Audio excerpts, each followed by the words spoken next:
और वो ही यज्ञ के द्वारा सचराचर को प्रकट कर रहा है। हम लोग वेद के रहस्यों को जानने के लिए यहाँ इकट्ठे हुए। ये छठा रविवार है और इस प्रकार हम वेद की आज की जो ऋचा है, यदं दाशुषे त्वमग्ने भद्रं करिष्यसि तवेतत् सत्यम अंगिरा, ये आज की ऋचा है। इससे पहले की ऋचाओं में हम लोगों ने विस्तार से जाना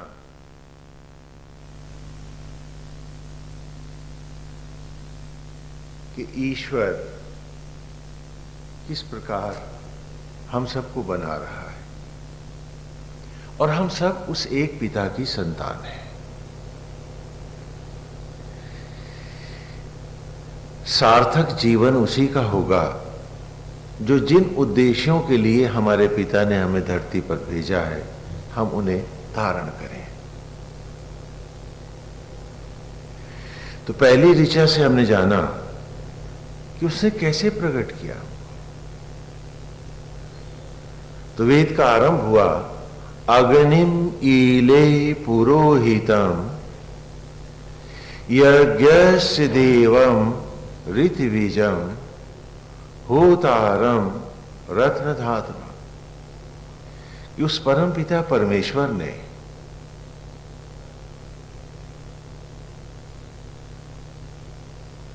जो कि धारण स्वरूप ब्रह्मा है, सृजन रूप महेश है, सृजन रूप विष्णु है और संहार रूप महेश है। अग्निम अर्थात प्रलयंकर रुद्र महाशिव, पुरोहितम ब्रह्मा और ऋत्विजम उन बिंदुओं को पुनः जीवंत करने वाले महाविष्णु। ये तीनों अक्षर जो हैं ये ओम के हैं, अ उ मा। धारण सृजन और संहार के यज्ञों के द्वारा जड़त्व को पुनः जीवन की चैतन्य धाराएं प्रदान करने वाला, चिता की राख को पुनः वनस्पतियों में यज्ञ के द्वारा धारण सृजन और संहार के यज्ञ के द्वारा लौटाने वाला, तथा उन्हीं वनस्पतियों को शरीर में यज्ञ करके यथा संतति में, संतान आदि में सभी जीवों को प्रदान करने वाला जो आत्मा है, वही यज्ञ का अधिष्ठित देव है और वही सचराचर का स्वामी है, जो घट घट वासी है, वही हमारा पिता है। और उसी आत्मा ने हम सबको प्रकट किया है, आज भी कर रहा है। कैसे कर रहा है?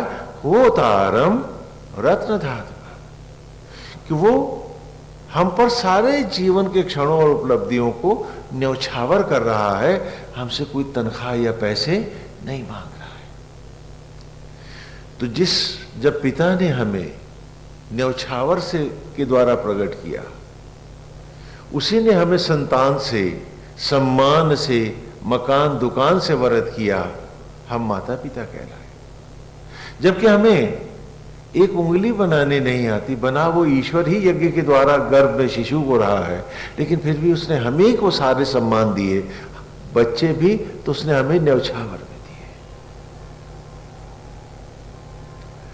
तो हम संकीर्णताओं के साथ इस समाज को नोच करके एक रावण की लंका बनाने का कल्पनाओं का परित्याग कर अच्छे बेटे बने, जीवन के हर क्षण को जो न्यौछावर से मिला है उसे न्यौछावर बनाकर इस सचराचर को लौटाएं, तो उस पिता के ईमानदार बेटे कहलाए। क्योंकि वो हमसे क्षणों की कोई कीमत नहीं मांगता, तो हर क्षण को खटमल की तरह नगद करना, एक व्यवसायक बन के जीना हमारा धर्म, हमारी राह नहीं है।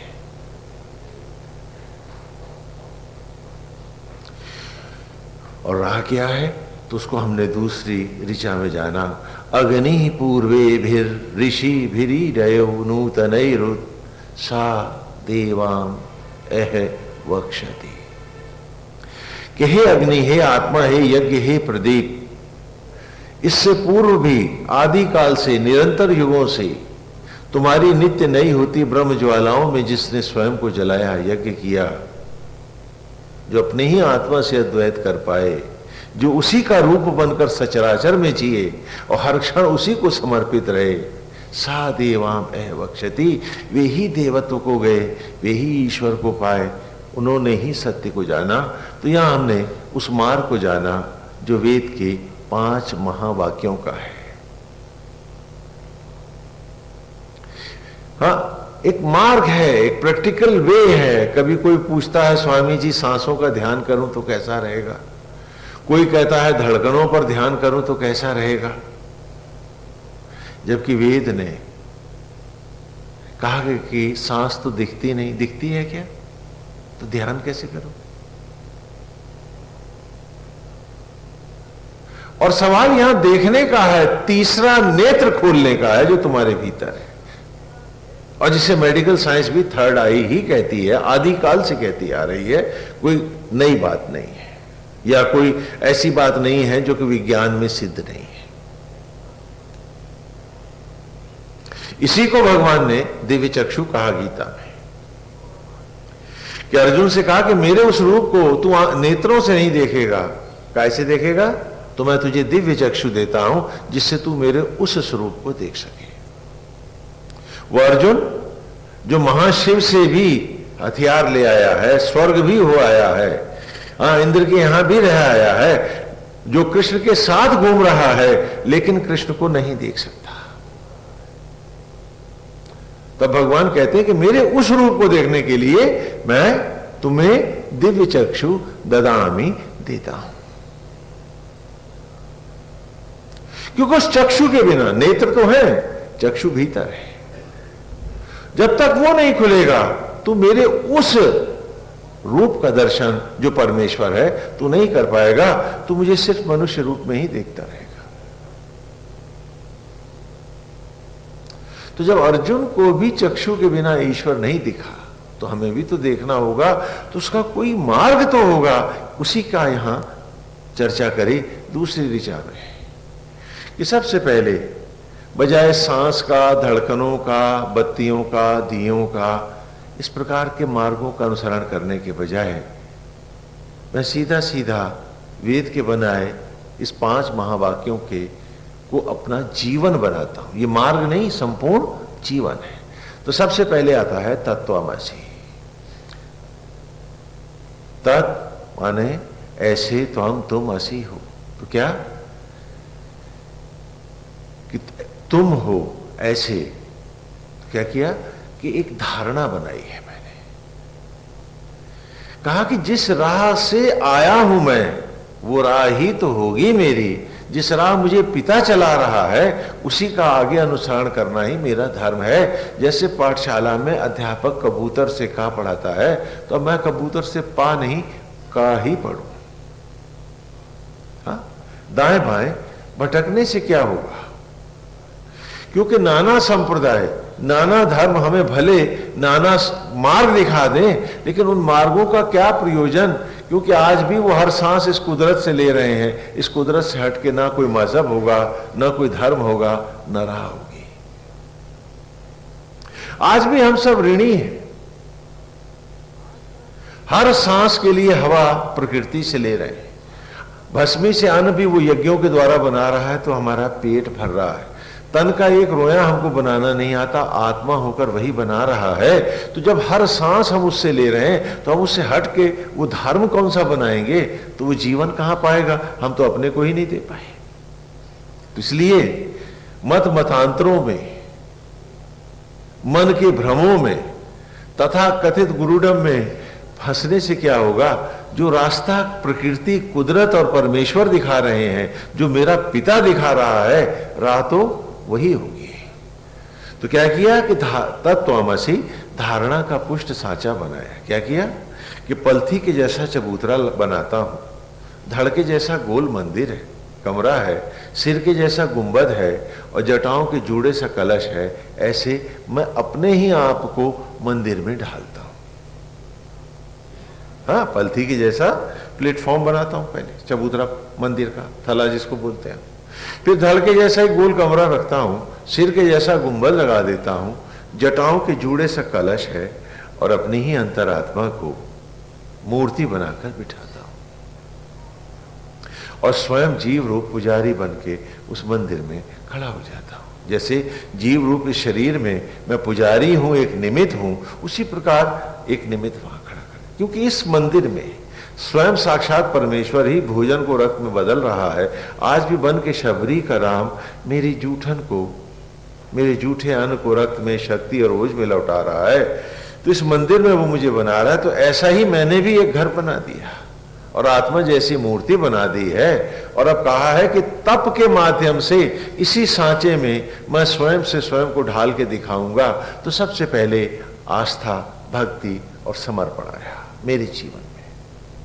आज आप सोचते हैं कि आपका ईश्वर के प्रति झुकाव है, आप समर्पित हैं, जबकि ये सच नहीं है। ये सबसे निम्न स्तर का झूठ है जो आज आप अपने आप को स्वयं धोखा दे रहे हैं इस झूठ के साथ।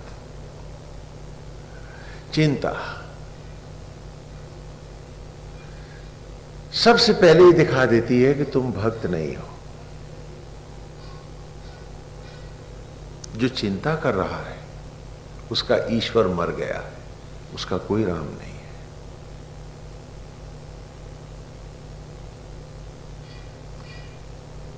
चिंता तुम्हारे चरित्र का विनाश करती है, जैसे सोने को पारा चाटता है। चिंता तुम्हारे चरित्र की हर मजबूती को मार देती है।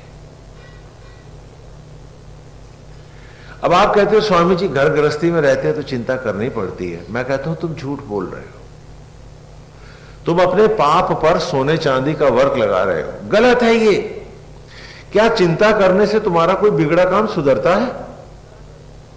हाँ, तो फिर एक पाप ही तो कर रहे हो ना, एक न जरूरी काम ही तो है तुम्हारा। तो ये गुनाह नहीं तो क्या है? क्योंकि चिंता तुम्हें कब आई? जब तुमने माना कि ईश्वर मर गया और अब तुम ही चौधरी हो, भगवान हो। नहीं तो तुम अपने निमित्त कर्तव्य को करते, चिंतन करते, कोई समस्या आती उसके लिए सोचते, लेकिन चिंता और दुख से तो कोई मतलब नहीं था तुम्हारा। चिंता रावण को होती है और चिंता करने वाला चरित्रहीन व्यक्ति होता है। इसे अच्छी तरह से समझ लो, क्योंकि उसके पास तत्वमसी नहीं है, तभी तो वो चिंता कर रहा है।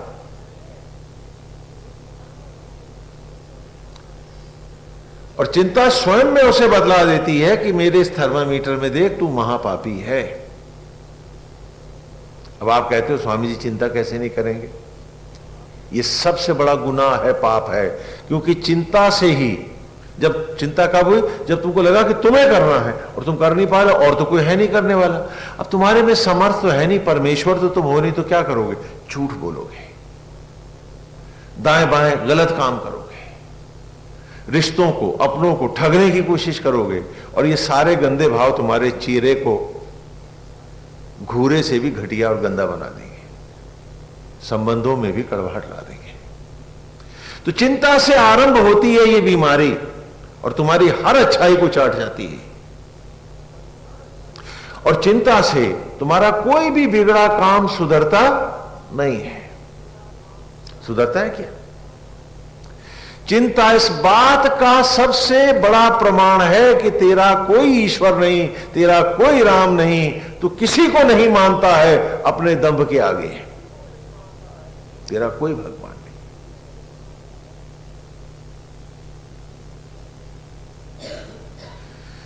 तत्वमसी कब आएगा? जब तू गीता का अर्जुन बनेगा। खाली आकर के फूल फेंक देने से, मूर्तियों पे चढ़ा देने से तुम में कोई भक्त होता नहीं है। वो जीवन का खिलाड़ी भी नहीं हो पाता।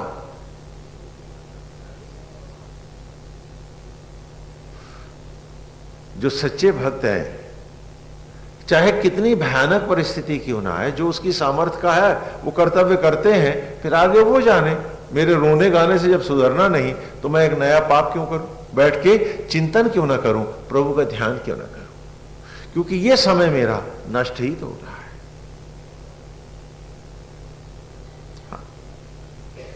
और चिंता करने वाला व्यक्ति किसी का सगा नहीं होता है, क्योंकि वो अपना भी सगा नहीं होता है।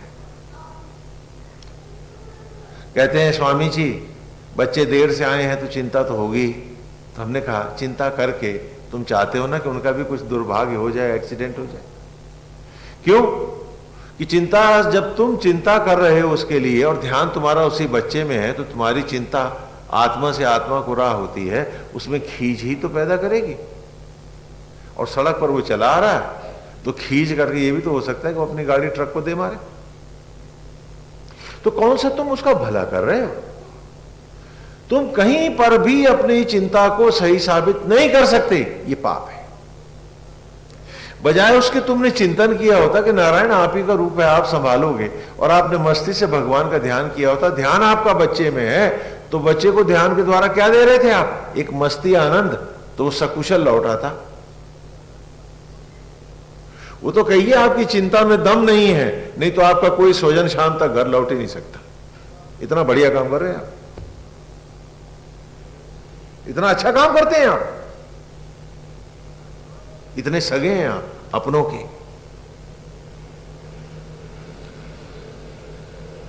मतलब चिंता का महाविष स्वयं तो पीते हैं, बाकियों को भी बांटते हैं। यही अमृत है, पिया करो। जब तक हम अपने चरित्र को मजबूत नहीं करते, हमारा समर्पण नहीं होता है। चरित्रहीन व्यक्ति किसी को समर्पित नहीं हो सकता, और चिंता करने वाले का कोई चरित्र नहीं होता है।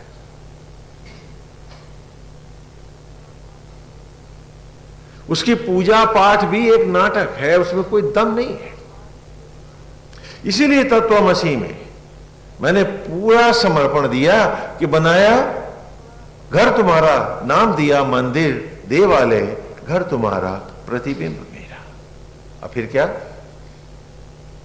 तब जाना मैंने तुम्ही संपूर्ण जगती के कर्ता कारण हो, तुम्ही आदि मध्य अंत और अनंत हो, तुम्ही धारक सृजक और संहारक हो। तत्वमसि वो तुम हो, वो तुम हो। यह है तत्वमसि। यह हमारा संपूर्ण जीवन है। आज गुरुकुल शिक्षा ना होने के कारण आप इन्हें समझ नहीं पाते हैं और केवल एक औपचारिकता का निर्वाह करते हैं कि पूजा कर दिया है, हवन कर दिया है, पाठ कर दिया है, और अभी वेद में हम आए तो हमें पता चला कि यज्ञ तो मेरे भीतर था, वो तो मैंने आरंभ ही नहीं किया है, खाली बाहर स्वाहा और आहा गया है। और उसी में अपने सारे कर्म की, धर्म की इतिश्री कर ली मैंने कि मैंने बड़े तीर मार दिए, भगवान बड़ा प्रसन्न हो गया होगा। नहीं, हवन करना था मुझे भीतर, और बाहर करना था इन दुर्गुणों का, चिंता का, ईर्ष्या का, द्वेष का, सामग्री के साथ जलाना था इसे, और तब भीतर स्वयं जलने को आना था। क्योंकि इन ब्रह्म ज्वालाओं में ही जब ये राख जली थी तो फल बनी थी पेड़ों के गर्भ में। लकड़ियों पर जला के राख को कोई फल बनाना नहीं जानता है, जानते हो क्या? और यही भस्मी जो वनस्पति बनी थी, जब देह के में आत्मा की ब्रह्म अग्नियों में ही यज्ञ हुई थी तो शिशु बनी थी। लकड़ियों पर फल जलाकर क्या कोई अग्नि से तपाकर कोई बच्चा बना सकता है? तो बाहर क्या जलाना था? बाहर इस गंदे चरित्रहीनता के इन कारणों का विनाश करना था, जिससे मैं एक मजबूत चरित्र के साथ तत्वमसि के मार्ग पर अपने आप को खड़ा कर पाता, चल पाता।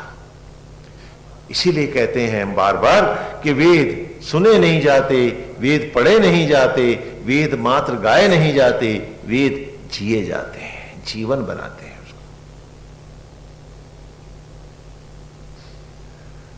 प्रवचन मनोरंजन नहीं होते, शरीर को मांजने की प्रक्रिया है, रगड़ रगड़ कर मांजने की प्रक्रिया है, उसमें पीड़ा तो होती है। क्यों? क्योंकि प्रवचन का काम है कि राख बन गई जिंदगी को भी आपकी इतना ज्यादा कुरेदूं कि कहीं एक चिंगारी मिल जाए तो शायद आपका जीवन एक बार फिर उस लपट में चला जाए जो आत्मा का यज्ञ है। हो सकता है जिस जिंदगी को आपने राख में बदल रखा है अभी कुछ बाकी चिंगारियां तो होंगी ही, तो राख को रेदते हैं हम इस प्रवचन में कि शायद तुम जाग जाओ, शायद तुम अपने पशुवत व्यवहार का परित्याग कर ईमानदारी से अपने आप को सुनो, समझो, पहचानो और पढ़ो। यही उद्देश्य होता है कि शायद तुम सुधर जाओ और ईमानदारी से हर दिन अभ्यास करो और चिंता देवी को विदा करके चिंतन नारायण को अपने जीवन में स्थान दो, तो फूल से खिले चेहरे हो तुम्हारे, समर्पण भी तुम्हारा अंतिम हो जाए। आज तुम्हारा समर्पण ईश्वर को नहीं है, इसीलिए तुम्हारी पूजा पाठ में कोई दम नहीं है, बेकार है।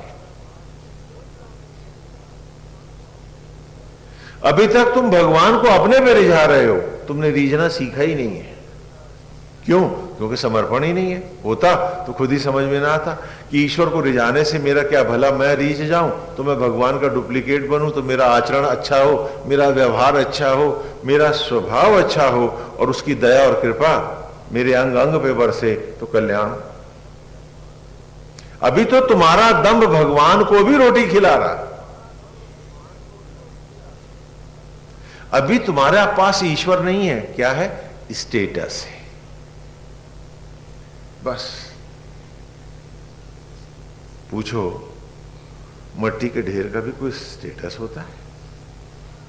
लेकिन हमारा दंभ, हमारा मिथ्याभिमान हमें पशुवत आचरण के लिए, पशु से भी निकृष्ट आचरण के लिए हमको प्रेरित करता है। तत्वमसि सबसे पहले मेरे जीवन में आता है, नहीं आया तो धिक्कार है जीवन को। फिर आया तेजोवसी,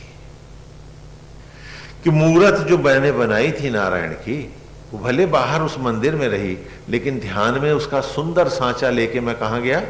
अपने भीतर। और इसी सांचे में, इस नारायण रूपी सांचे में, मेरे आराध्य रूपी सांचे में अब मुझे अपने आप को यज्ञ करके ढालना है। मंदिर बाहर का तो आईने की भांति है अथवा खूंटी की भांति है। जैसे रस्सी बटने के लिए जो लोहा एक खूंटी का प्रयोग करता है, खूंटी में फंसा के तो घुमाएगा तभी तो रस्सी बटेगा।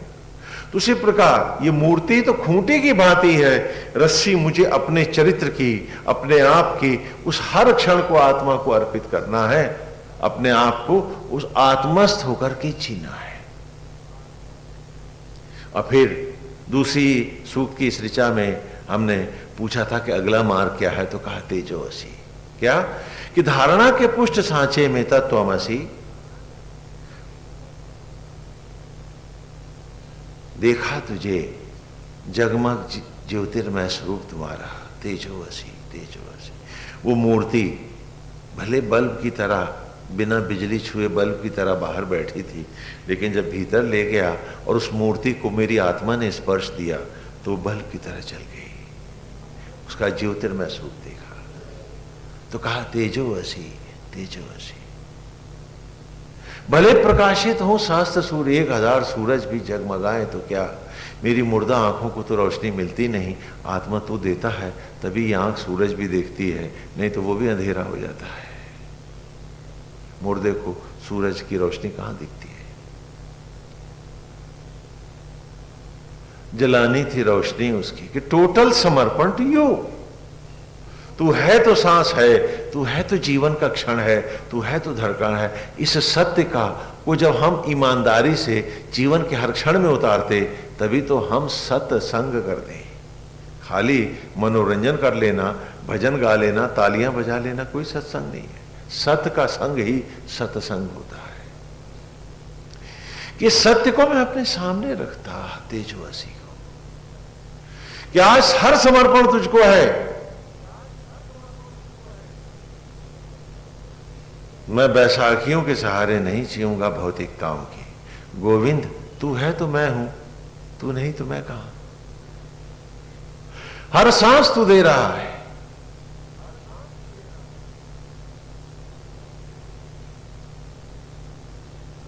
मैं आपसे कहूं कि कोई आपसे कहे कि लो मैं तुमको एक बोरी राख देता हूं और तुम मुझको 50 लाख रुपए दे दोगे? हाँ, दे दोगे? लेकिन अपने साथ तुमने यही किया है कि चंद टुकड़ों के लिए तुमने जिंदगी को राख ही तो बनाया है। राख खरीदी है तुमने जीवन के स्वर्ण को छितरा कर। कोई बाहर वाला कहेगा तो लड़ पड़ोगे, ऐसा घाटे का काम मैं थोड़े ना करूंगा। और जिंदगी का हर घाटा किया है तुमने, नहीं किया। मट्टी बटोरते रहे हो और जिंदगी का सोना फेंकते रहे हो। क्या ये जीवन के क्षण इतने सस्ते थे कि एक बोरी राख के लिए मैं कहूं कि तुम मुझको 5 लाख रुपए या 50 लाख रुपए दे दो, तुम नहीं दोगे? कहोगे मट्टी के लिए कौन देगा इतने पैसे? और तुमने जिंदगी के सोने को मट्टी किया है।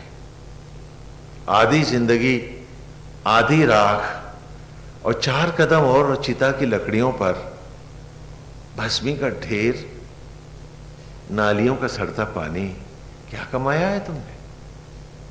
फेंक के जिंदगी का सोना, नालियों की सड़ती राख ही तो बने हो तुम। तेजस्वी कि पहली बार जब उस तेजस में मैं अपने आप को स्थापित करता हूं तो जीवन को एक धारा, एक राह मिलती है। ये जीवन के मार्ग है, वेद जिया जाता है। और तब तीसरा वाक्य हमने दिया था आपको, एको ब्रह्म द्वितीय नास्ति, कि मेरे तो गिरधर गोपाल दूसरों न कोई, यह है समाधि। अब समाधि के लिए आपने सुन लिया, कहने स्वामी जी सीधे बैठ के आंख मूंद लिया तो समाधि होगी। और कहने लगे आजकल हम योगा भी करने लगे हैं, मुर्गासन, कुक्कुटासन, मयूरासन। हमने कहा अगर यही योग है तो सर्कस के जोकर को हम क्या कहेंगे? योगेश्वर, नारायण। अरे योग का मार्ग तो वेद का यह था कि युज धातु है, जीव को आत्मा से मिलाना। तो 2 जुड़ के 1 हो जाए तो क्या होगा? अब 2 से 2 का योग करो, क्या बना? पानी से चीनी का योग करो तो यौगिक क्या बका है, कहलाया शरबत।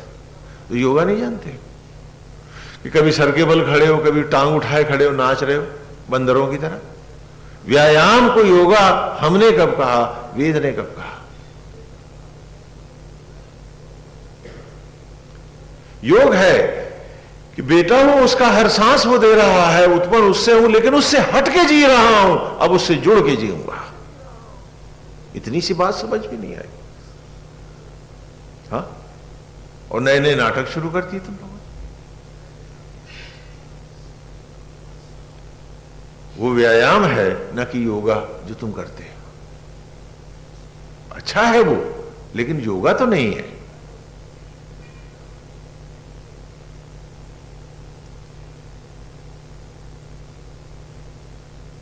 कहने लगे योगा कर रहे हैं।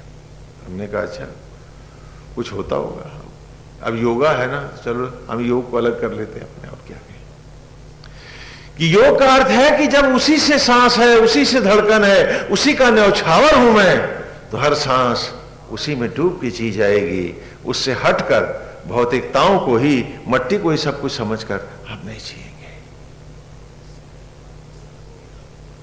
बैसाखियों को उपलब्धियां नहीं मानेंगे। बैसाखियां बैसाखियां होंगी और वो हमारी पंगुता का प्रतीक होंगी, हमारे ऐश्वर्य का नहीं। लाठी किसको चाहिए? अपंग को।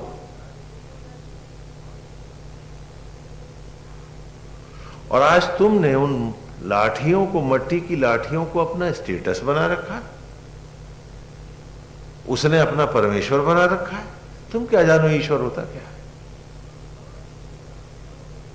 सांस वो दे रहा, क्षण वो दे रहा, उससे कोई स्टेटस नहीं लिया। मट्टी तुम्हारा स्टेटस हो गई तुम्हारा।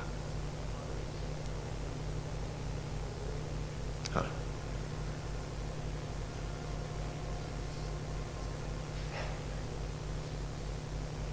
तो तीसरे सूत्र में आया कि धारणा के पुष्ट सांचे में ध्यान के मार्ग से देखा तुझे, फिर खुली आंख देखा चहूं और। क्या देखा? तू ही तू है, तू ही तू है, तू ही तू है। क्या आज सब में तू ही दिख रहा है? क्योंकि तू हटे तो इनमें कोई नहीं, सब मट्टी के ढेर है। तो जब तू ही इनमें भी सत्य है और मैं सत्संगी हूं, तो इनमें भी मैं तुझको ही देखूंगा। सीए राम मैं सब जग जानी। फिर मैं मट्टी को ही आदर्श नहीं मानूंगा, मट्टी को ही संबोधन नहीं मानूंगा। नारायण, इनमें भी तुमको ही देखूंगा। ऐसे भी तो जिया जा सकता है। दंभ के वशीभूत होकर पशु के स्तर से भी नीचे उतरकर एक पिशाच की अवस्था में जीना, भौतिकताओं को ही सब कुछ मान के जीना,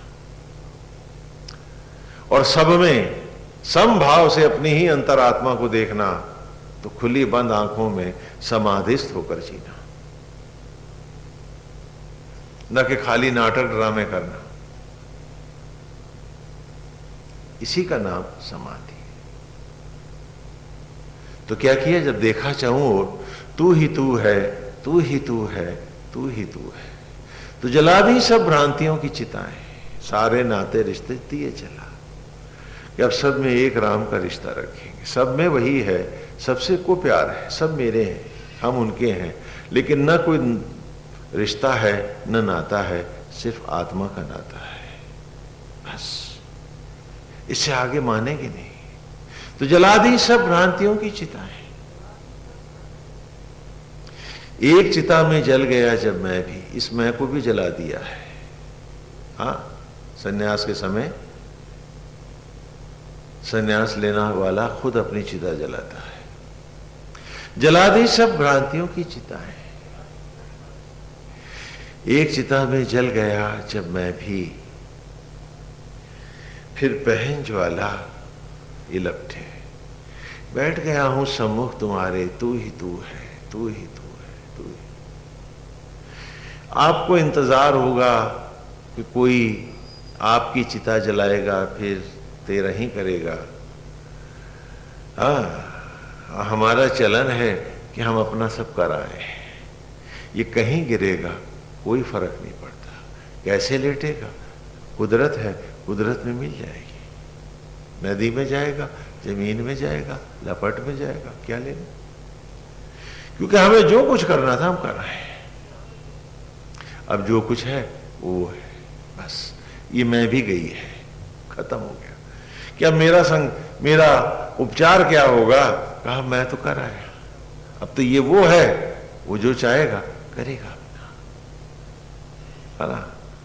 वो न 12 की बात होती है, न आजकल जो नई षोडशी चली है सन्यासियों की, इसकी बात होती है। आई हैव डन, मैंने वो सारे कर्म कर डाले हैं जो मेरे मरने के बाद लोग करते। मैं उससे निवृत्त हो आया हूं, ईमानदारी से कर आया हूं। तो जला दी सब भ्रांतियों की चिताएं। एक चिता में जल गया जब मैं भी, तो फिर पहन ज्वाला, बैठ गया हूं सम्मुख तुम्हारे, तू ही तू है, तू ही तू है, तू ही। इसीलिए सन्यासी का अंत क्या होना है, इसका कोई विधि विधान नहीं होता। पहाड़ पे होता है, नदी में चला जाता है, कहीं चला जाता है, क्योंकि इसको तो अब कर है, अब तो ये वो है, वो जाने।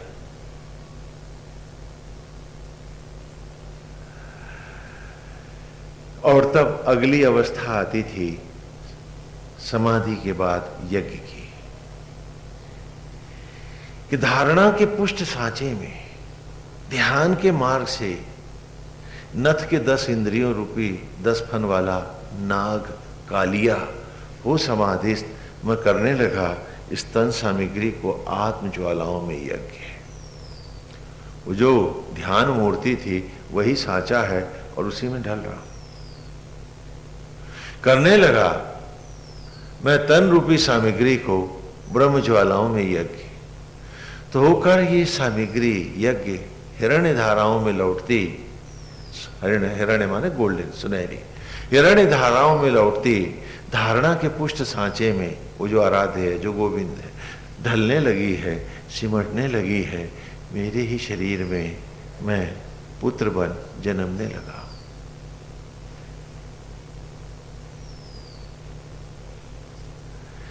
तब जाना मैंने, मैं ही माता हूं प्रकृति कुदरत होकर, मैं ही पिता हूं आत्मा स्वरूप। तन सामग्री को यज्ञ ज्वालाओं में, ब्रह्म ज्वालाओं में यज्ञ करने वाला यज्ञ करता मैं ही तो हूं। होकर शरीर सामग्री यज्ञ ब्रह्म ज्वालाओं में, लौटती हिरण्य धाराओं में, धारणा के पुष्ट सांचे में ढलने लगी, सिमटने लगी, मैं पुत्र बन जन्मने लगा। मैं ही पिता हूं, मैं ही माता हूं, मैं ही पुत्र हूं। तो होकर तन सामग्री यज्ञ ब्रह्म, तो क्या कि प्रसव की पीड़ा है, ये प्रसव का आनंद है, मेरे ही शरीर में जन्म ले रहा हूं मैं। अहम ब्रह्मास्मि, अहम ब्रह्मास्मि, अहम ब्रह्मास्मि। यूं हम ब्रह्मास्मि की बात करते हैं, न कि खाली माला फेरते हो या कि स्वामी जी मैं तो ब्रह्म, तो ये अहम ब्रह्मास्मि नहीं, ये तो ब्रह्मास्मि है। ब्रह्म नहीं, भ्रम की बात कर रहे हैं। It's a discipline, a way of life, a total life that you have to live upon, न कि खाली एक मेंटल साइकी में ही तुम्हारा सब कुछ हो गया। ये सब नाटक है, इसमें कुछ रखा नहीं। धोखा दे रहे हो अपने आप को। और तब आती है पांचवी स्टेज, पंचम अवस्था, जब हम इसे जीवन बना लेते हैं वेद को। जब Veda is my life in totality, मैं उसकी बात कर रहा हूं। तब पंचम अवस्था आई सोहम अस्मि, कि सो इज मी, सोहम अस्मि।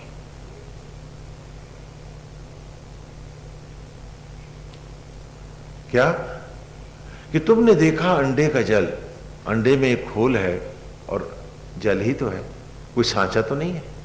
तो तुमने देखा अंडे का जल धारणा के सांचे में ध्यान के मार्ग से वो समाधिस्थ धीरे धीरे बच्चे का रूप ले लेता है।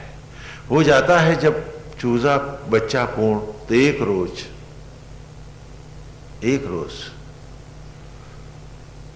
अंडे के कपाल को, संडे के कपाल को फाड़ निकलता है बाहर, देखता है चहुं ओर। ठीक उसी प्रकार धारणा के सांचे में ध्यान के मार्ग से वो समाधिस्थ मैं करने लगा था तन रूपी सामग्री को आत्म ज्वालाओं में यज्ञ, होकर शरीर सामग्री यज्ञ ब्रह्म ज्वालाओं में, लौटती हिरण्य धाराओं में, धारणा के पुष्ट सांचे में ढलने लगी थी, सिमटने लगी थी। मेरे ही शरीर में मैं पुत्र बन जन्मने लगा था। हो गया जब रूप पूर्ण मेरा, तो एक रोज ब्रह्मांड रूपी इस कपाल को फाड़ जगमग ज्योतिर्मय स्वरूप को धारण करता हुआ बाहर, और सोहम का नाद करता अनंत में लय हो गया। खिलौना खिलाड़ी हुआ, उपासक उपास्य हो गया। सोहम अस्मि, सोहम अस्मि। तो कहा अग्नि पूर्वे फिर ऋषि भिरी डयो नूतनैरुत सा देवाम एह वक्षति, कि हे आत्मा, हे यज्ञ, जो इस मार्ग पर गए, जिन्होंने इसको जीवन को संपूर्णता से स्वीकारा, जिन्होंने अपने सत्य को कभी असत्य होने नहीं दिया। असत्संगी सत्संगी नहीं होते। मैं हूं, मेरा घर है, मेरा परिवार है, मेरा फलाना है, मैंने इसके लिए ये किया, मैं ना होता तो ये नहीं होता। ये कौन है? ये कुसंगी है। ये अपने सत्य को भी डिनाई कर रहे हैं कि सच क्या है। हर सांस धड़कन किसी ने भीख में न्यौछावर में फेंकी है तुम पर। आज भी तुम तन का एक रोया नहीं बना पाए हो, एक सांस और एक धड़कन अपने आप बनी। ये सारे पद और डिग्रियां, ये सारे स्टेटस तुम्हारे उसने दया में दी हैं। इसमें दंभ करने वाले तो पशु से निकृष्ट, संभवतः पिशाच से भी आगे कोई अवस्था होती हो, उसमें खड़ा व्यक्ति ही तो ऐसा सोच सकता है। और हम सब सोचते हैं भाई, क्यों? क्योंकि ये महान मार्ग हमारा जीवन नहीं है, हम इस पर चलना नहीं चाहते हैं। यदि चल रहे होते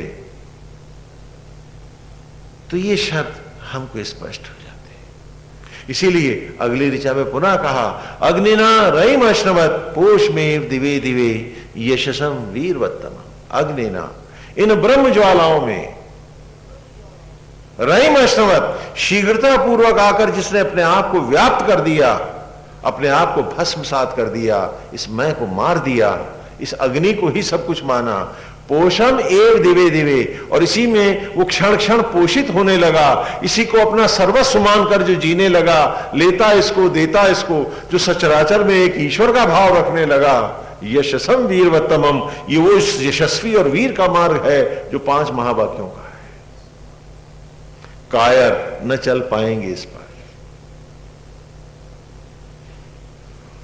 और जिनको चिंता ईर्ष्या द्वेष जिनके चरित्र को चाट रहे हैं, उनसे ज्यादा कमजोर इस धरती पर एक भुनगा भी तो नहीं होगा, क्योंकि उसकी भी आस्था नारायण में है। और जो दंभ को ही सब कुछ मानकर जी रहे हैं,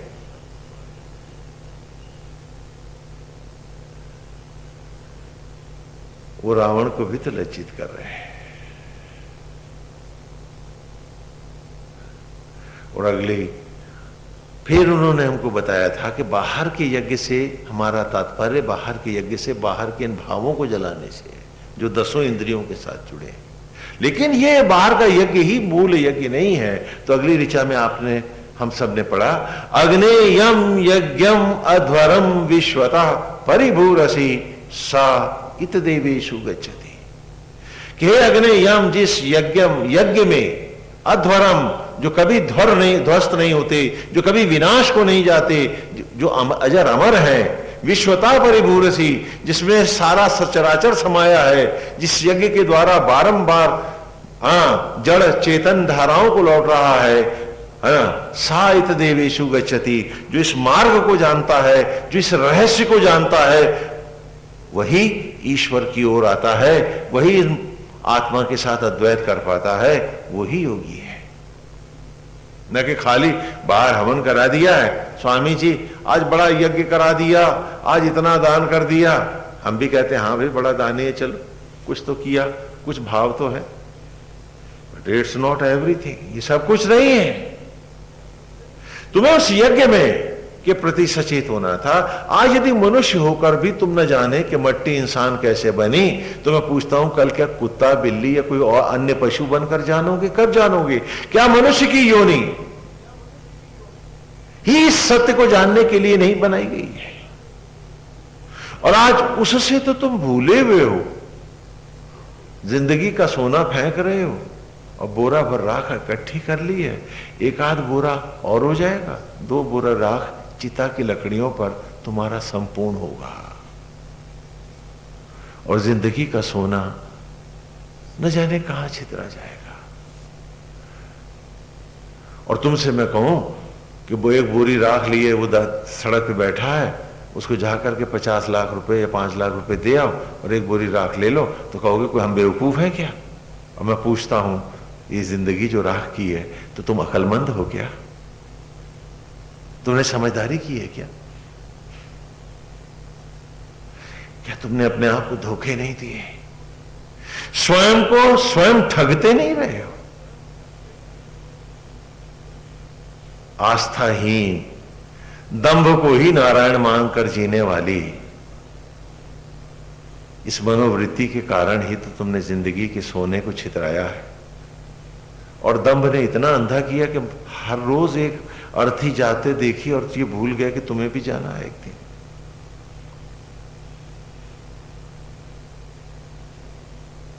इसलिए वेद ने हमें फिर सचेत किया, अग्नेयम यज्ञम अध्वरम विश्वता परिभूरसी सा इत देवेशु गच्छति। के अग्नेयम, जिस यज्ञ में अध्वरम, जो कभी ध्वस्त नहीं होते, अजर अमर हैं, विश्वता परिभूरसी, जिसके कारण ही संपूर्ण सचराचर व्यापक रूप से प्रकट होता है, जीवंत होता है और हो रहा है, सा इत देवेशु गच्छति, जो इस यज्ञ के रहस्य को जानते हैं, जो सृष्टि के रहस्यों को जानते हैं, वे ही यज्ञ को जानते हैं। और इस प्रकार वे ही देवत्व की ओर आते हैं, उन्हीं का झुकाव होता है इस पवित्र मार्ग पर। बाकी सब तो सोना बेचते हैं, राख कमाते हैं और बड़े कामयाब कहलाते हैं। और तब अगली ऋचा में हमने पढ़ा था, जो पिछले रविवार की थी, कि अग्निर्भूता कवि क्रतु सत्य चित्र श्रवस्तमा देवो देवे विरागमत। कि अग्निर्भूता अर्थात उस परमेश्वर ने कवि क्रतु आत्मा होकर आत्म यज्ञों के द्वारा सत्य चित्र श्रवस्तमा, सत्य अर्थात उस प्रकृति को, मट्टी को चित्रित करने वाला, जो मट्टी से खिलौने बनाता है, हाँ, प्रकृति से नए नए रूप खड़े करता है, और श्रवस्तमा उन्हें जीवन से, धड़कनों और श्वासों से पूर्ण करता है, खिलौना बनाता है और उसे जीवंत करता है, जो इस ज्ञान को जानता है और इसी मार्ग का अनुसरण करता है। देवे देवो देवे विरागमत, वही ऐसे देव ज्ञान को जानने वाला देव ज्ञानी ही देवत्व में आता है और वही सत्य को पाता है। इन ऋचाओं का हम पिछले 6 रविवार में एक एक ऋचा प्रत्येक रविवार विस्तार से और इसका चित्रण करके आए हैं, और आज की ऋचा है, ध्यान से सुने।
यदं दाशुषे त्वम अग्ने भद्रम करिष्यसि तवेतत् सत्यम अंगिरा। आज ब्लैक बोर्ड पर यह ऋचा लिखी है, सदा की बात, क्योंकि ऋचा नोट कर लेने से आपको समझने में आसानी होगी। उसमें शब्दार्थ भी है। यत अंक, यदंग, यदंग का संधि विच्छेद हुआ, यत अंक ता हलंत हो जाएगा, कि जिस अंग को धरा के, the part of this nature और my body is equally the part of nature. यदंग दाशुषे, दाह शुषे, दाह माने जलाना, यज्ञ करना, शुष भस्म करना, दाह शुषे जलाते हो, यज्ञ करते हो, त्वम अग्ने, तुम हे आत्मा, हे यज्ञ, हे ईश्वर, भद्रम करिष्यसि, उसी का कल्याण करते हो। तवेत, तवेत माने आपकी ही, तत् ऐसी, सत्यम प्रकृति का, जिसके कि आप यज्ञ होते हो, जिस प्रकृति के, अंगिरा वो अंग हो जाता है। वेद मुझको मेरी कहानी सुनाता है, मेरी कथा है इसमें। कहा जीवन एक यात्रा है, खाली मनुष्य एक जीवन नहीं, ऐसा मनुष्य की योनि एक पड़ाव है, एक हाल्ट है इसका। यात्रा यहां समाप्त नहीं होती, मौत के बाद फिर आगे चलती है। यात्रा तो यात्रा है, और इसी यात्रा की चर्चा यहां इस ऋचा में है, कि एक बार जब मैं भी जीवन के क्षणों को समाप्त कर बैठा था और अपने ही आंगन में शिला सा पड़ा हुआ था, सांसें, धड़कनें समाप्त हो चुकी थी,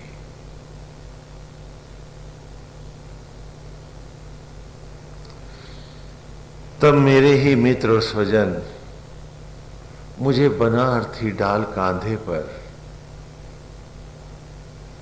उदास चेहरों से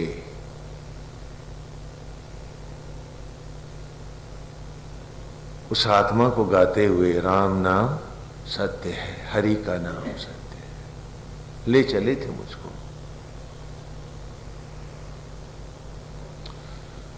और से संत मनीषी जनों ने भी इसकी चर्चा करी, जाति बिरिया हम का उड़ा में चादरिया। कहानी हम सब की है, लेकिन क्या आश्चर्य है कि हम कितने असत्संगी हैं, सत्संगी नहीं है, असत्संगी हैं, कि फिर भूल जाते हैं इसे और इस सत्य को याद नहीं रखते हैं। असत्य का दंभ, असत्य का क्रोध, असत्य का द्वेष, असत्य की वासनाएं, असत्य की लिप्साएं, ये सब असत्संगी के पास हैं। नहीं है तो जीवन का सत्य ही नहीं है।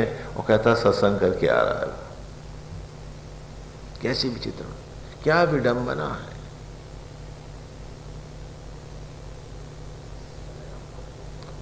अरे हम मरते तो हम झूठ होते, हम तो जिंदगी भर झूठ ही बनकर जिए। सत्य तो पास आया नहीं पा। मर के झूठ होते तो बात होती, हम तो जीते जी एक झूठ ही बन के जिए। दूसरों के सगे कहां से होते, हम तो अपने ही जीवन के क्षणों के साथ विश्वासघात करते रहे, अमृत फेंकते रहे हैं, भस्मी बटोरते रहे हैं, जाने कौन से धन्ना सेठ हो जाएंगे। और कोई अजर अमर है कि यहां बैठे रहेंगे। भूल जाते हैं हम सब लोग, भूल जाते हैं।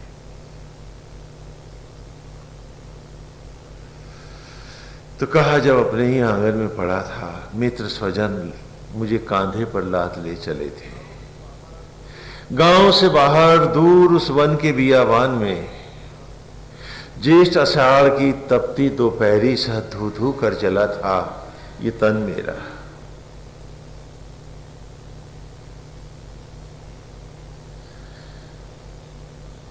अपने उदास चेहरों से, झुके कंधों से परछाइयों को लंबा करते ढलती सांझ के साथ वे सब लौट गए थे और उस बियाबान में भटक रहा था मेरा तन बन के भस्मी। गोविंद हरि। मेरा तन भस्मी के कणों में छितराया हुआ था।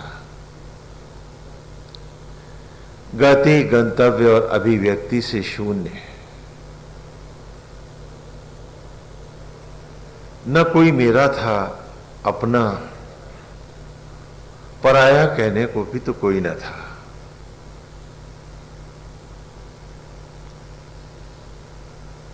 उस समय उस बियाबान में हर पेड़ से ये ऋचा ही तो थी जो गूंजी थी, यदं दाशुषे त्वम अग्ने भद्रम करिष्यसि तवेतत् सत्यम अंगिरा। कि जिस अंग को धरा के जलाते हो, यज्ञ करते हो, त्वम अग्ने, तुम हे अग्नि, हे आत्मा, हे यज्ञ, भद्रम करिष्यसि, उसी का कल्याण करते हो। तवेत, आपके ही तत् उस सत्यम प्रकृति का अंगिरा, वो अंग हो जाता है। सुनो मैंने इन्हें, राख के अंबार में गति, गंतव्य और अभिव्यक्ति से शून्य जड़ अवस्था को पहुंच गया। मेरे भस्मी के कण न्यौछावर हो गए उन पेड़ों पर। हे आत्मा, तुमने उस भस्मी को भी, उस खाद को भी, उस गंदले पानी को भी जब जलाया, यज्ञ किया, तो तवेत तत् सत्यम अंगिरा। मैं मट्टी ना रहा, ये प्रकृति का अंग, ये टुकड़ा, मैं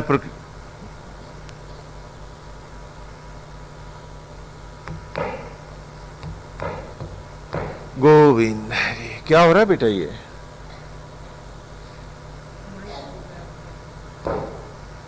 हाँ ठीक है। हाँ वो नहीं, ये है, ये वाला है।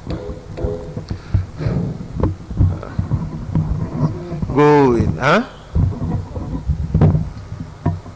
गोविंद हरि हरि ओम नारायण। ना बेटा तुम्हारे पीछे से कुछ गड़बड़ हुआ।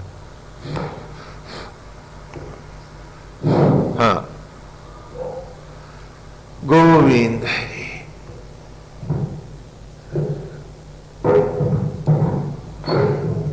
इन्हें ठीक करके रखा करो। हाँ, मैं उस प्रकृति का अंग हो गया, भस्मी का अंबार। एक बार फिर जिन जिन पेड़ों में धरती के अंग को यत अंग यदंग दाशुषे तुमने सामग्रीवत जलाया, यज्ञ किया, हे अग्नि हे आत्मा भद्रम करिष्यसि, उसी का कल्याण हुआ। तवेत आपकी ही तत् उस सत्यम प्रकृति का मैं अंग हो गया। जिस पेड़ में जला, क्या आप देखते नहीं हैं प्रकृति में चारों ओर? क्या आपको दिखती नहीं है वेद की ऋचा? कि आज भी एक ही मट्टी, एक ही पानी, एक ही तन की राख जब पेड़ों से गुजरती है, जड़ें खींचती हैं, परमेश्वर आत्मा होकर यथा पेड़ों में जब उसे यज्ञ करता है तो सड़ांत और दुर्गंध सुगंधित फलों में, फूलों में, वनस्पतियों में, अन्न आदि में लौट आती है। ये ऋचा हम सब की एक धड़कन है, एक कहानी है, जीवन का एक बिलोया हुआ सत्य है। और उन्हीं वनस्पतियों को जब भोजन के रूप में एक दंपति ग्रहण करते हैं और फिर वो आत्मा जब उस देह में यज्ञ करता है तो पुनः यही ऋचा दोबारा देखें यदंग दाशुषे, और उस देह में यदंग जिस अंग को धरा के फलों के रूप में दाशुषे जलाया, यज्ञ किया, त्वम अग्ने तुमने, हे आत्मा हे यज्ञ, भद्रम करिष्यसि, उसी का कल्याण हुआ। तवेत आपकी ही तत् उस सत्यम प्रकृति का वो अंग हो गया। वो अन्न न रहा, आदमी ने खाया, शिशु बना, गाय ने खाया, बछड़ा हो गया, चिड़िया ने खाया, उसका चूजा बना। एक ही अन्न। कुदरत में कहीं कोई डिस्क्रिमिनेशन नहीं हुआ। लेकिन जब हम संप्रदायों की माचिस की डिब्बियों में बंधे तो हमारी जातें हुई, हमारे संप्रदाय बने, हमारे धर्म बने, जबकि कुदरत ने मुस्कुरा के कहा, एक रोया अपने तन का तू ना बना पाया, ये सारे बवंडर कहां से ले आया। आज भी वो सत्य अपनी जगह खड़ा है कि एक ही मट्टी, एक ही पानी से हम सब बन रहे हैं और एक ही आत्मा हम सबको प्रकट करता है। लेकिन जब भी हम अज्ञानी होते हैं, हम बंटते हैं, बिखरते हैं जातों में, संप्रदायों में, परिवारों में। और जब भी हम सत्य की ओर आते हैं, हम सब जुड़ते हैं, क्योंकि एक प्रकृति, एक पुरुष ही सत्य है और हम सब तो खिलौने हैं उसके। सत्य तो आत्मा है। जिन्हें उंगली बनानी ना आई, उनकी जात और वंश कहां चले, किसने चलाए। लेकिन जब हम अज्ञानी होते हैं तो हम बढ़ते हैं। और इस ऋचा से हमारे सामने वेद ने एक बार फिर हमारी उन सारी तथाकथित मान्यताओं को धूल धूसरित किया है, जिन्हें ही हम अमृत समझकर बटोरते रहे कि सत्य एक ही है और वो आत्मा है। बाकी सारा उस सत्य का विस्तार है जो ये आभास होता जगत है। हमें अपने आप को पहचानना होगा, उस सत्य पर आरूढ़ होकर जीना होगा और याद रखना होगा कि जीवन का सोना और राख के भाव खरीदना हमारी समझदारी नहीं है। हमें अपने आप को हर गलत स्वभाव और विचार से ऊपर उठाना होगा और हमें अपने से पूछना होगा कि चिंता जब तुम कब करते हो? जब तुम्हारा भगवान मर जाता है, जब तुम्हें लगता है कि तुम ही भगवान हो, तुम ही ईश्वर हो। और आज भी हर सांस तुम्हें कोई न्यौछावर में भीख में दे रहा है, तो उस हालत में जब तुम सोचते हो तुम्ही को सब करना है और तुम्हारे पास सामर्थ्य नहीं है, तो झूठ बोलते हो, धोखा देते हो, लोगों को ठगते हो और सारे अपने चरित्र का विनाश कर डालते हो। तुम्हारे हर पाप का कारण है चिंता और दंभ। इन्हीं दोनों के कारण ईर्ष्या, द्वेष, क्रोध, लोभ, मोह ये सब प्रकट होते हैं। इसी के कारण हम सब भटकते हैं। आज की ऋचा को जाकर के हर पेड़ और पौधे में देखो, सचराचर में देखो और अपने भीतर खोजो। If this is the truth, अगर यही सत्य है तो क्या हम सब एक झूठ बन के नहीं जी रहे थे? अरे मरते तो झूठ होता, हम तो जीते जी झूठ बने हुए थे और उसी सब कुछ सच और ईमानदारी माना हुआ था।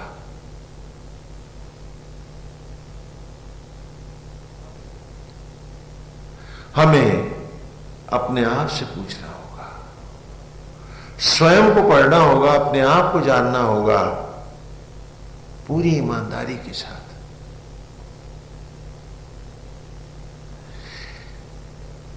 और उसका सबसे सुंदर मार्ग इन 5 महावाक्यों पर चलना है। हमारा वेद को जीना है।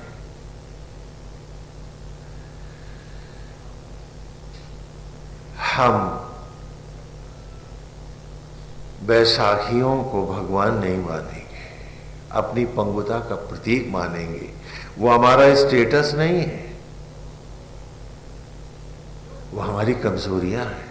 क्यों? क्योंकि उनके बिना हम जी जो नहीं सकते। और जबकि सच क्या है? आत्मा सांस न दे, धड़कन न दे, जीवन का क्षण न दे तो हम जी नहीं सकते। तो आज आत्मा हमारे भीतर नहीं है, मकान में है। वो यही हमारी जूठन को रक्त में बदल रहा है, लेकिन हमारी मान्यताओं का ईश्वर भौतिकताओं में बैठा हुआ है, मेरे स्टेटस में बैठा है, मेरी पोजीशन में बैठा है, मेरी तथाकथित जरूरतों में बैठा हुआ है, मेरे भीतर तो नहीं। हम अभ्यास करेंगे। बहुत दिनों तक हम जानवर की तरह जिए हैं, एक पशु की तरह। पशु को भी इतनी नोटों की जरूरत नहीं होती है जितनी आज हमें। हमारी स्थिति क्या है कि सांस के तो भिखमंगे थे ही, स्वभाव के भी भिखमंगे बन बैठे हैं। अगर उसने हमें 1000 दिया तो हम कहते हैं हमें लखपति बना दे। मांग भीख ही रहे, कोई जीवन नहीं है, कोई आचरण नहीं है। का पुरुष की जिंदगी है, कायरता का जीवन जी रहे हैं। करोड़, हाँ लखपति बनाया है तो करोड़पति बना दे। रहे भिखमंगे के भिखमंगे, स्वभाव के भी भिखमंगे हैं। और वो पिता, वो ईश्वर जो तुमको उत्पन्न करने वाला है, वो भिखमंगा नहीं, वो दाता है। दाता की औलादें भीख मांगती हैं। इससे बड़ा धिक्कार और क्या हो सकता है हमारे लिए, कि वो आज भी सचराचर पर निष्काम भाव से सांसें और धड़कनें न्यौछावर कर रहा है। वह आत्मा हो के बन के शबरी का राम तुम्हारी जूठन को रक्त में बदल रहा है। तुम सो जाते हो, वो सोता नहीं है, और उसकी संतान हो तुम। तो एक दाता है सचराचर का, और हर औलाद भिखमंगी हो गई। क्या विडंबना। हमें इस पशुवत आश्रम को छोड़ना होगा। हमें जीवन के सत्य को धारण करना है।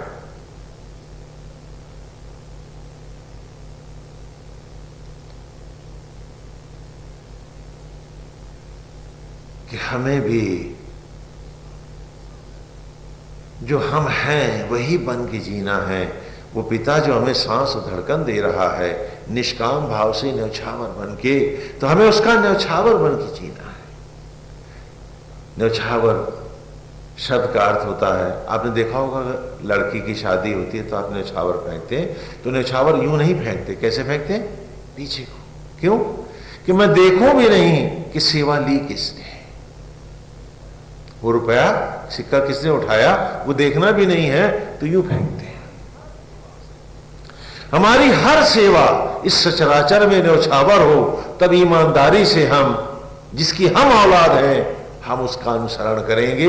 हम सत्य रूप उसके पुत्र कहलाएंगे। एक खटमल की तरह सबको नगद करने की जो मनोवृत्ति है, वो पिशाच की है, असुर की है।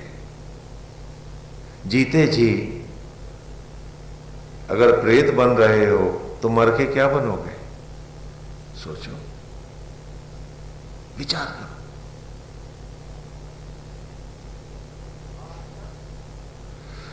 आसक्त जगत हमेशा दुखदाई है, सदा। आसक्त जगत सदा दुखदाई है, नानक दुखिया सब संसार। और अनासक्त जगत सदा सुख देता है। और इसका बड़ा मोटा उदाहरण है, आप आश्रम में आते हो, दान करते हो, क्या आपको दुख लगता है दान करके? बोलो, सच बताओ। एक सुख मिलता है ना कि भगवान के नाम पे क्या किया है, दान किया है, तो एक शांति मिलती है, एक सुख मिलता है। नहीं मिलता क्या? बोलो, मिलता है ना।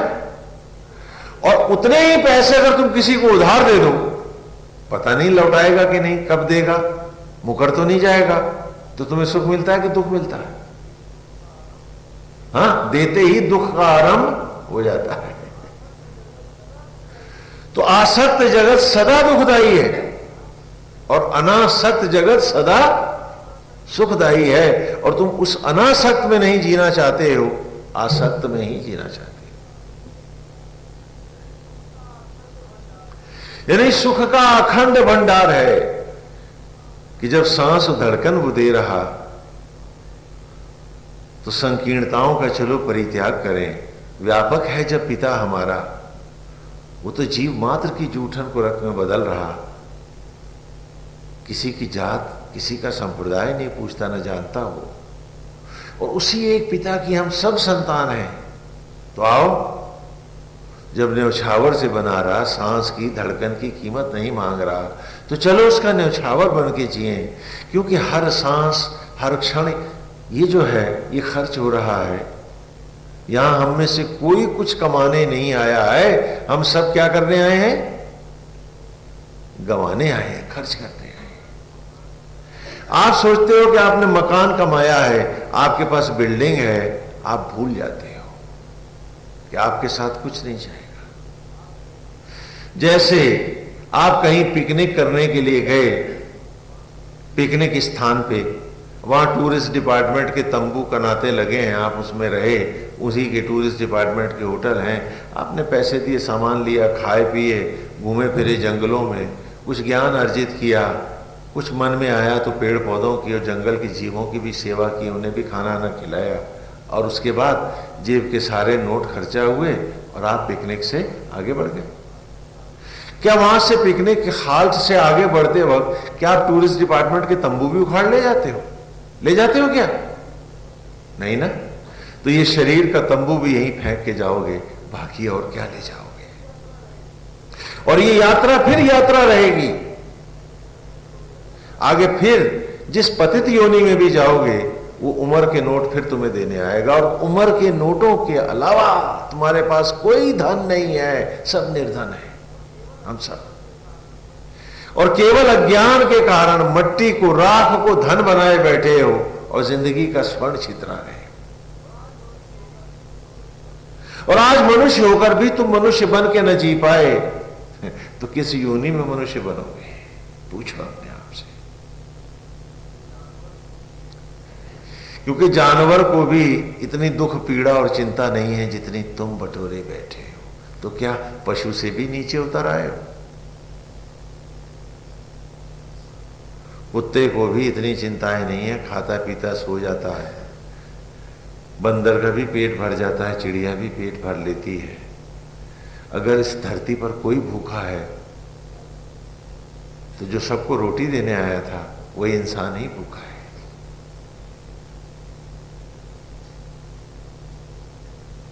क्या कैसा मजाक है ये। वेद का जो आरंभ है, जो आधारभूत कल्पना है कि जब परमेश्वर ने ये धरती बनाई, पेड़ पौधे पशु पक्षी बनाए, आत्मा होकर बनाता रहा निरंतर, तो उस परमेश्वर के मन में एक विचार उठा कि कुछ बुद्धिमान जीव भी बनाओ जो मेरे बाग को संवारते रहें और मेरा आशीर्वाद पाएं, हाँ, मोक्ष के अधिकारी। तो उसने आपको बना दिया। काय के लिए बनाया था? कि सचराचर की सेवा के लिए। इसीलिए सेवा की ही सांसें दी उसने, कोई फीस नहीं मांगी, हर क्षण न्यौछावर किया कि जिस बाग को मैं बना रहा हूं ये संवारता चले, यही इसका धर्म। और आत्मा से अर्थात मुझसे अद्वैत करे और नित्य अवस्था को जाए, कि इसको अक्षय धन मिले, चाहे जब जितनी पिकनिक करे। तो आज भी उसके सचराचर में कहीं कोई भूखा नहीं है। भूखा है तो जो सबको भूख की भूख मिटाने आया था वो आदमी ही भूखा है। ये तोपें भी खा जाता है बोफोर्स की, ये पनडुब्बियां खा जाता है, सड़कें खा जाता है, बिल्डिंगें खा जाता है, कंट्रीज खा जाता है, बेईमानी करके, हाँ, हेरा फेरी करके भी ये नोट पचा जाता है। और हर जानवर का भोजन नियत है। ये हर जानवर का भोजन खाता है, शूकर से लेके शेर तक। हाँ, शराब क्या है? सड़ा आब ही तो है। कोई चीज जब मल की तरह सड़ती है तो शराब बनती है। तो सुअर के भोजन से लेकर के ये शेर तक का हर भोजन खाता है, गाय भैंस तक का, और फिर उन सबको भी खाता है, और फिर भी यही भूखा है। और कुदरत में कोई जीव नहीं भूखा है। तो इसको मैं मनुष्य कहूं या सबको नोच के खाने वाला एक प्रेत, एक पिशाच। जरा अपना अपना चेहरा देखो, पूछो अपने आप से कि तुम क्या बन बैठे हो? कि तुम जो दूसरों की सचराचर की अतृप्तियां मिटाने आए थे, आज स्वयं अपने में एक अतृप्त सागर बने बैठे हो। अगर ये तुम्हारा जीवन का सत्य है, तो फिर उस जीवन को भी तो मैं झूठ ही कहूंगा। पूछो अपने आप से, क्या बने हो तुम?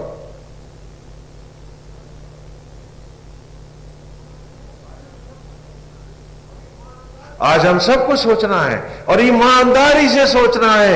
ये नहीं कि दोबारा फिर। आज आपको मानसिक विक्षिप्तता क्यों होती है? Mental depressions, it has become a major problem only at human cycle. पशुओं में कहीं डिप्रेशंस नहीं होते, साइकिक नहीं होते, मेंटल नहीं होते। आप ही को क्यों होती है? कारण कि आपका ईश्वर मर गया है, पशु का मरा नहीं है। उसकी आस्थाएं नहीं बदली हैं, तुम नीलाम हो चुके हो।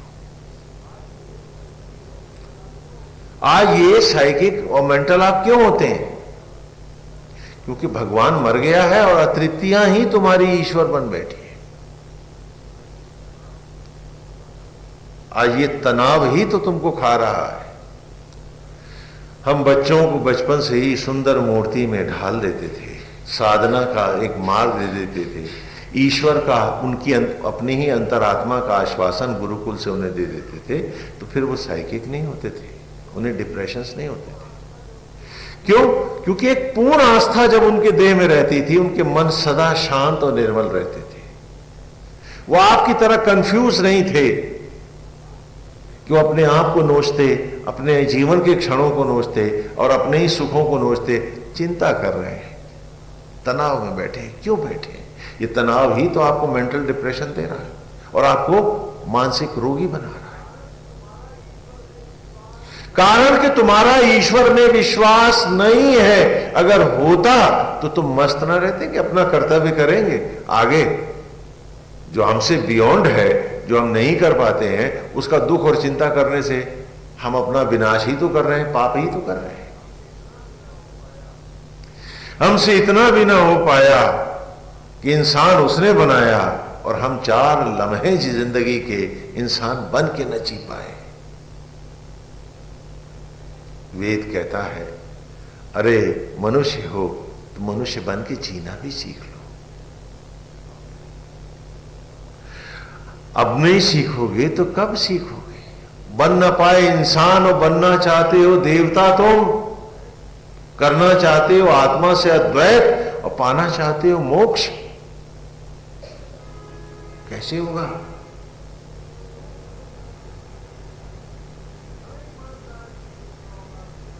हमें ईमानदारी से सोचना होगा, अपने आप से पूछना होगा कि जब कुछ साथ जाना नहीं तो इस मुस्कुराहट को क्यों गंवाना, जो दे रहा नारायण हमको।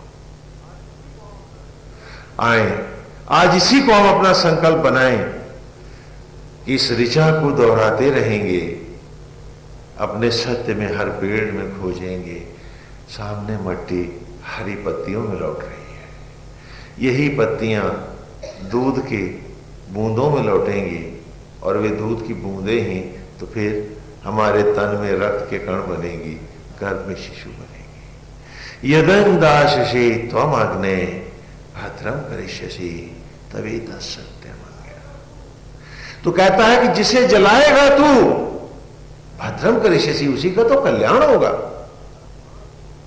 तो आए हम हर सांस को उसमें जला दें, जिंदगी के हर लम्हे को उसमें डुबा दें, क्योंकि जो उसमें जलेगा यदंदाशे, जो क्षण उसमें जलेगा भद्रम करिष्यसि, उसी का कल्याण होना है। और जो क्षण ईर्ष्या द्वेष में, अतृप्तियों में और सांसारिकता में जलेगा, उसका क्या कल्याण होना। तो आओ जो बाकी जिंदगी के क्षण हैं उन्हें कल्याण कोश में डालें, अपनी आत्मा में यज्ञ करें, क्योंकि ये ऋचा हमें प्रेरित कर रही है। यदंदाशे त्वम अग्ने भद्रम करिष्यसि तभी तत्सत्यम अंगिरा, कि जिस अंग को जलाते हो तुम, तो आज हमारा क्षण, हमारा अंग अंग रोम रोम, हे आत्मा हे यज्ञ अब तुम्हीं को अर्पित है। तुम्हारी ही मनोहारी छवि में बसेंगे और अपनी आत्मा की लपटों में तप और साधना के द्वारा, तप करके साधना करके तप के द्वारा जीवन के हर क्षण को और इसको हे आत्मा हे यज्ञ हम तुम में जलाएंगे।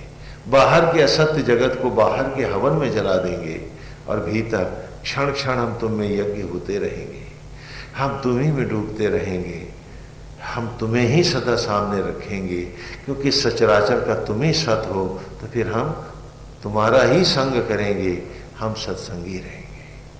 चिंता ईर्ष्या द्वेष लोभ मोह के क्षण जब भी आएंगे, हम अपने को सचेत करेंगे कि भगवान की हत्या करके भगवान बनना चाहता है, क्यों कर रहा है ऐसा, कौन सी चौधराहट तुझे भटका रही है, तुझे पाप की ओर ले जा रही है, वो नहीं करेंगे। हम सदा कर्तव्यनिष्ठ और कर्मनिष्ठ होंगे, लेकिन कर्म को भी नारायण की सेवा समझ के करेंगे। कानक दान दे के सुखी होते हैं, तो जीवन के हर क्षण को दान बनाएंगे। मेरा और तेरा की भावनाओं को तिरोहित करेंगे और उस व्यापक पिता के साथ ईश्वर जो सचराचर में व्यापक है, आज उसी मानसिकता को लेकर हम जीने का संकल्प लेंगे। हम सत्य के साथ जिएंगे, पशुओं को भी लज्जित करके, जानवर से भी बदतर हम नहीं जिएंगे। आज का हमारा यही संकल्प है कि चिंता ईर्ष्या द्वेष लोभ मोह घृणा इस सब को नहीं करेंगे, सदा आत्मा के सत्य को सामने रखेंगे, अपने आराध्य की मूर्ति में ही हर क्षण डुबाएंगे। और क्योंकि वही सब में है, तो सबसे जो भी व्यवहार करेंगे वो ऐसा करेंगे कि नारायण हम आप ही की मूर्ति इनमें विराजती है, हम तो आप ही की सेवा कर रहे हैं। किसी की सेवा को उसके माथे पर ये नहीं लगाएंगे कि मैंने तेरे लिए ये किया, गोपाल मैंने तो आप ही की सेवा की। नारायण जिस रूप में भी दिया, आत्मा तो आप ही उनके थे, आप ही ने दिया। तो आए सत का संग करें, ईश्वर को सदा, जो ईश्वर जो हमारा सत है उसे हम सदा अपने सामने रखें और सत्संगी होकर जीना सीखें। सीधे बैठ जाएं, पलकों को झुका दें और संकल्प लें कि आप परमेश्वर की मुस्कुराहट हमारे होठों से न जाएगी और हमारे मन की शांति में अब कोई भ्रम न आएगा। नारायण हरि गोविंद हरि हरि ओम नारायण।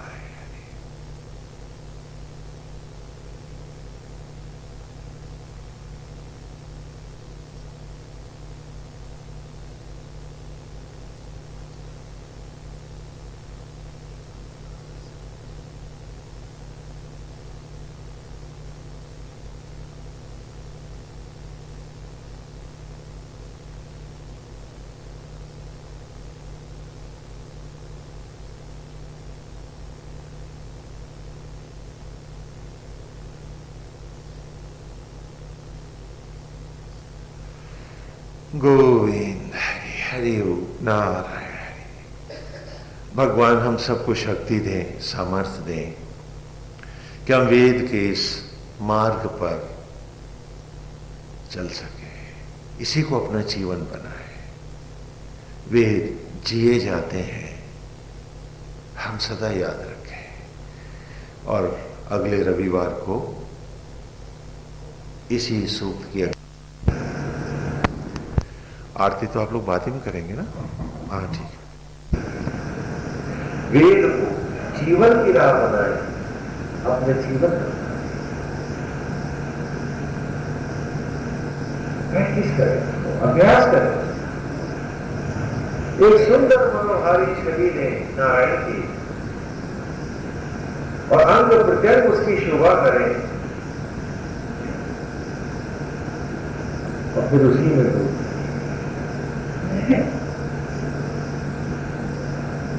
ये मूर्ति जिसे हम अभी बाहर देख रहे हैं, इसी को जब सांचा बनाने की कर ली जाएगी, यही सांचा है जिसमें ढलकर हम नया रूप अपने ही अंतर में पाएंगे। ये देह बनेगी कर और आत्मा बनेगा यज्ञेश्वर, मुझे इसी में जलाएगा, यज्ञ करेगा और यही से नया। ये कल्पना है कि शुक्ल कृष्ण गति है थे जगता शाश्वते मते एक अनावृत्ते अन्यावर्तते होता। ये असल जगत की दो गतियां हैं, शुक्ल और कृष्ण। एक सकाम मार्ग है, धूम्र मार्ग है, जिसका पित्त यान है, जहां इस शरीर के पित्त अर्थात वो पेड़ इसका यान बनते हैं, पिता बनते हैं, जिनके फलों से बना है, फिर भी लकड़ियां ही जलाती हैं इसको। और ये धूम्र मार्ग से आवागमन को बदल हो जाता है। दूसरा शुक्ल मार्ग है, जिसका आत्मा यान है, कि जहां वो इस शरीर को यज्ञ करता हुआ अपनी ही ब्रह्म ज्वालाओं में बन यजमान आत्मा और प्राणों को भी अपने यज्ञ के सामने अपने आप को समर्पित करता हुआ अद्वैत होकर ब्रह्मांड से बन की ज्योति हो जाता है। जैसे अंडे से चूजा प्रकट होता है, जैसे वो बीज होता है, ये भी बीज हो जाता है। अभी जनेऊ डाल लेने से आप कहते आप बीज हो गए, ये सबसे बड़ा अज्ञान है। ये क्यों पवित्र के समय आप संकल्प लेते हैं कि मैं बीज बन के दिखाऊंगा, और क्योंकि आप संकल्प लेते हैं इसलिए हम आपको संकल्पित बीज मानते हैं। लेकिन जब हम मर जाते हैं तो हम जमीन तोड़ के कहते हैं बीज ही तो नहीं बना, पुनः महाशुक्र है, 12 ही तो 13 ही कर दो, ये कोई ब्राह्मण क्षत्रिय कुछ नहीं है, ये महाशुक्र। बीज बना जाएगी इसी बीजा, सीधे चिड़ियों को हमने बीज कहा है, आपको नहीं कहा। क्योंकि चिड़िया था कि बच्चे का जन्म पहले मां के गर्भ से अंडे में हुआ, और फिर अंडे के गर्भ से जब वो चूजा बन के दूसरा आया तो द्विजा बना, तो बीज कहलाया। दो जन्म है। उसी प्रकार एक बार माता के गर्भ से हम सब ने जन्म पाया है, हम सब समान है। अब यदि आप ज्वालाओं में अपने को यज्ञ करके ब्रह्मांड से ज्योति बन के दिखाएंगे तो बीज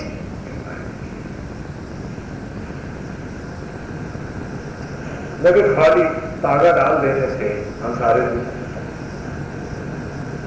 बीज जन्मना चाहिए इति। आज हम केवल परंपराओं को रूढ़ियों के लिए ओढ़ रहे हैं, जानते वानते कुछ नहीं।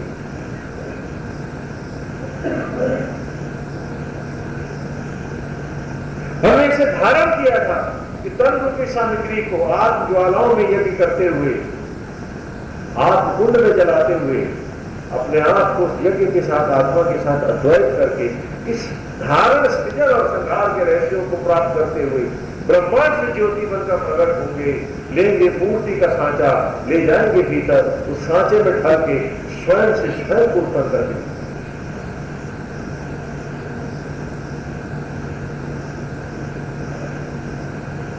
परंतु हम यही नहीं कर पाए और केवल ईश्वर को औपचारिकता बनाकर ढोंग और घोषणों में तथा कथित परंपराओं में, पूजा और व्रतों में ही ईश्वर को वही बरत डालेंगे। हो गया,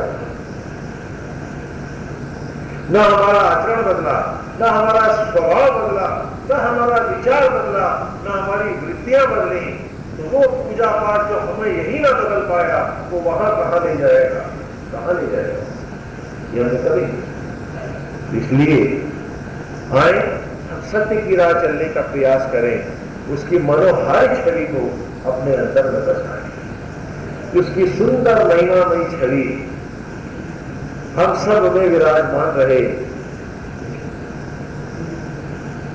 एक सुंदर ईश्वर का जो भी आपके आराध्य हैं, बेटे बाद में बात करना, सब लोग डिस्टर्ब हो। हाँ, एक सुंदर महिमामयी छवि को हम अपने अंतर में धारण करें, एक मनोहारी छवि। ब्रह्मा, विष्णु, महेश, राम, कृष्ण, चाहे जो रूप आ, क्योंकि वो तो नेक ही है, न किसी ने अब उसे अपने अंतर में धारण करें, फिर उसे अपना सर्वस्व माने और उसी पर अर्पित होकर जीना। ठीक है, जो कि मैंने आपको हम लोगों ने एक के 5 महावाक्यों में दूसरे सूत्र में ऋचाओं का विस्तार से हमने जिन रहस्यों को जाना था, वही हमारा जीवन बने कि तन में रोम रोम में उस तरह की ज्योतियों का वास और कोई क्षण ऐसा न हो जब उसकी मनोहारी और उसी में शांत रहे, स्थिति प्रज्ञ होना चाहिए। देखो, जब जगत को बोतल बना लोगे, कांच का छोटा गिलास बना लोगे, टूट जाएगा तो दुखी नहीं होगी। लेकिन अगर तुमने जगत को ही सारा महत्व दे दिया, कीमती टीवी का गिलास बना दिया, तो जब भी टूटेगा दुखी हो, कीमती है। तो आओ सारा महत्व अपने आराध्य को दे और जगत को एक छोटा कांच का गिलास बना दे, टूट जाएगा, ठंडे में जगत के महत्व को घटाना ही ईश्वर को पाना। अक्सर होता क्या है कि आप लोग एक जगह से निकलते हो तो दूसरा स्वामी शुरू कर देते कि स्वामी जी अब खड़ाओं में खूंटी हो, चप्पल पहनने के लिए क्या, तिलक ऐसे लगाऊं कि ऐसे लगाऊं, हाँ अब मेरे पास क्या होना चाहिए और मुझको कैसे रहना चाहिए, मुझे दिखना कैसा चाहिए, वही आडंबर है। हमारा सिर्फ कहने का अर्थ यह है कि जो है ठीक है, नहीं है ना सही, हमें दोनों अवस्था में उसको महत्व नहीं देना चाहिए। जो है वो सब नारायण का है, वो जाने चला गया, जाने दो।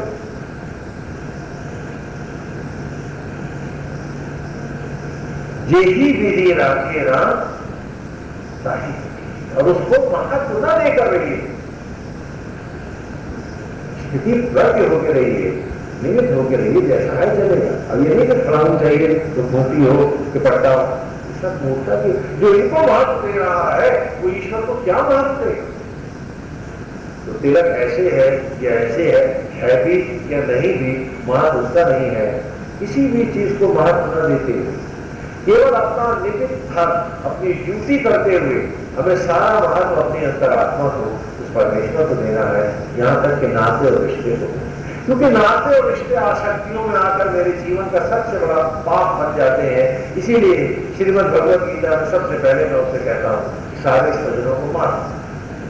और जब पूछता है कि उल्टा पता है, हाँ, कि जब तक वो निमित्त स्वजन है तभी तक वो सुखद स्वजन है। जब तुम स्वयं रिश्तों को ही सब कुछ मान बैठोगे, अपना सर्वनाश कर रहे। क्योंकि यहां तक कोई जाता है न रिश्ता। रिश्तों की आसक्ति में फंस के तुम धर्मद्रोही बनते हो, तुम न्याय के विपरीत जाते हो, तुम झूठ की तरफ बनते हो। जरूरत है, मनुष्य बनाया है तो मनुष्य बना, और नाते निमित्त है, वरना सबका एक ही रिश्ता है, नाता। उंगली आज भी मुझे बनाने नहीं आई, तो जिसने बनाई बेटा उसका, अरे लड्डू पतीले कढ़ाई के क्या बनाएंगे, अब वो हलवाई के क्या है, बोलो। तो हलवाई तो यहाँ घूम है और पतीला कढ़ाई फूलते पिचटते घूम रहे, मेरे लड्डू मेरे लड्डू। इस अज्ञान का परिचय। जो भी नाते और संबंध है वो निमित्त बेटा भी निमित्त है, वरना वो पुत्र मेरा नहीं नारायण का है, जिसका मैं पुत्र हूं का वो भी पुत्र। तो निमित्त सेवा करें, और जब इस निमित्त भाव से करोगे तो ज्यादा अच्छी और ईमानदार सेवा करोगे, और ये सेवा तुम्हारी तपस्या होगी। और जब आसक्त भाव से करोगे तो पाप बनाओगे। इसलिए कि माला सीधी होनी चाहिए कि टेढ़ी होनी चाहिए, कि व्रत में पूजा होना चाहिए कि लड्डू टेढ़ा होना चाहिए कि लंबा होना चाहिए, कि चढ़ावा ऐसे रखें, हाथ ऐसे करें कि ऐसे करें। वेद को इस सब से कुछ लेना देना है। कहा है जैसा चाहो वैसा करो, लेकिन भौतिक जीवन के ये भाव घटाते रहो, जिससे तुम्हारा अंतर का, आत्मा का, उस ईश्वर का जो तुम्हें सांस और धड़कन, जीवन और क्षण दे रहा है, उसका भाव महत्व। अगर जगत को सारे आप भाव दे दोगे तो ईश्वर को तो कोई भी प्यार नहीं देता। आज ध्यान लगाते हो तो आपको भगवान नहीं दिखता, लेकिन जिसके प्रति चिंता है वो तो दिखता है, क्योंकि उसके साथ आपका संबंध है। मैं कहता हूं जिस कमरे में रहते हो देखते कहा तो पलंग भी नहीं किया था, मरा हुआ लकड़ी था, राम ही नहीं। क्यों? क्योंकि तुमने सारे संबंध भौतिक जगत से जब बना रखे और वहां निमित्त नहीं हो, तो ईश्वर के साथ तो निमित्त संबंध ही हो सकता है, जो होना न होना दोनों बराबर है। अगर यही संबंध तुमने ईश्वर के साथ बनाए होते, मूंदते उसकी झील मिलाती मन खाली चाहिए, एक नैना ध्यान ज्योति, हर क्षण का सुख, एक विचित्र आश्वासन, जैसे मां की गोद मिल गई या दूध के सागर, छूती हुई लहरों की कोमलता और शीतलता को छूता हुआ सारा शरीर। इस साधना हम परम आनंद पाते, जो किसी विषय में, किसी भोजन, किसी प्रति पाते। यदि चलते इस राह तो तुम्हें दिखता कि सत्य क्या है, क्योंकि यहां में से कोई कुछ पाने नहीं आया, सबसे थोड़े आए। संबंध तो एक है ना, बाकी सब हम निमित्त है। और सबको अपना मित्र बनाए, सखा बनाए, सबके साथ जुड़ जाए, एक निमित्त भाव नारायण करें। सेवा करते हुए भी मन का एक भाव कि मैं अमुक अमुक को नहीं, वो बात आप ही के चरणों में करना। न्यौछावर उसको कहते हैं, न्यौछावर का पैसा हमेशा पीछे को फेंक, आगे नहीं कहते। क्यों? कि मैं ये ना देखूं जो खाया, अगर मैंने देख लिया तो न्यौछावर नहीं रहेगा, आसक्त हो जाएगा।